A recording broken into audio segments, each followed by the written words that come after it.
Have you ever felt empty? Like no matter what you do, something is still missing.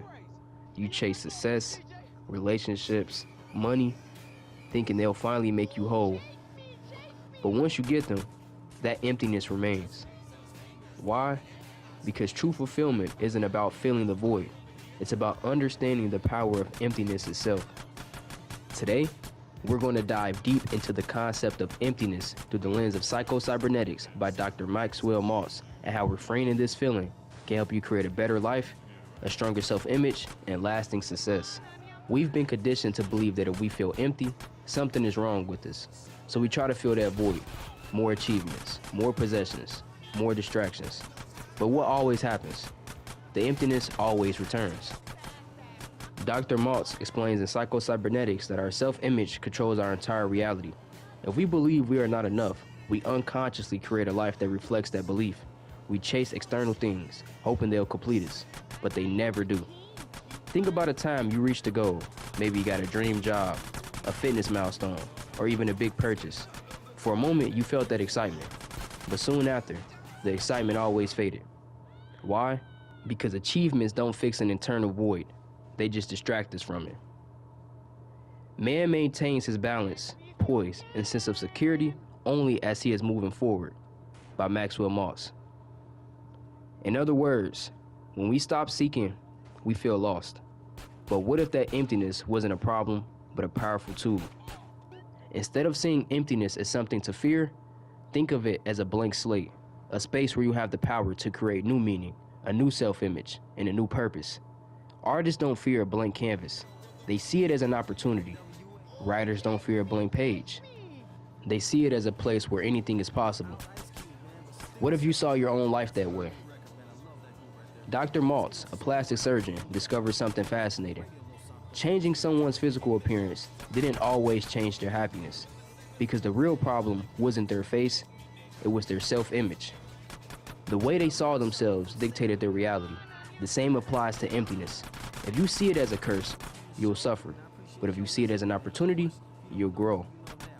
This is how you use emptiness to create a stronger self-image. Step 1. Recognize that emptiness is just space. Instead of running from emptiness, sit with it. Realize that it's just space. Neutral. Neither good or bad. What you do with that space is what matters. Step 2. Define what you want to fill it with. If your mind is a cybernetic system, like Maltz describes, you need to give it a target. What do you want to create in your life? What do you want to become? For example, if you felt lost in your career, that's just an empty space waiting to be filled with a new purpose. If you felt disconnected in a relationship, that's just an open space where deeper connections can grow. Step 3. Visualize your new self-image. One of Maltz's most powerful teachings is that your brain doesn't know the difference between imagination and reality. When you visualize your ideal self, you program your mind to bring it to life. Here's an exercise.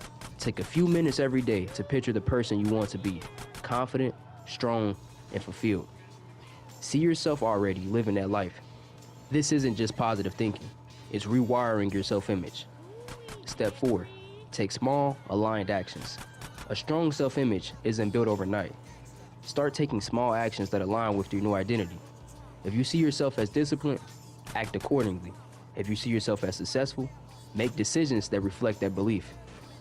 Now, most people fear emptiness, but the truth is, it's really freedom. When you're empty, you're no longer weighed down by old patterns, limiting beliefs, or past failures. You have room to create something entirely new. Think of someone who lost everything, a job, a relationship, a sense of purpose. At first, it feels like the end, but eventually they realize that they're free. Free to move, to change, to build something better. That's the power of emptiness. Here's a quote by William James. The greatest discovery of my generation is that a human being can alter his life by altering his attitudes. When you stop seeing emptiness as something to fear and start seeing it as a tool for transformation, your entire life changes. So here's my challenge for you. Instead of running from emptiness, embrace it. Look at the areas of your life where you feel empty and ask yourself, what new meaning can I create here? What kind of person can I become because of this space? Your emptiness is not a flaw. It's a blank canvas. Paint something incredible. And remember, emptiness is not the enemy. It's an invitation to grow, to evolve, and to redefine yourself. The question is, what are you going to do with it?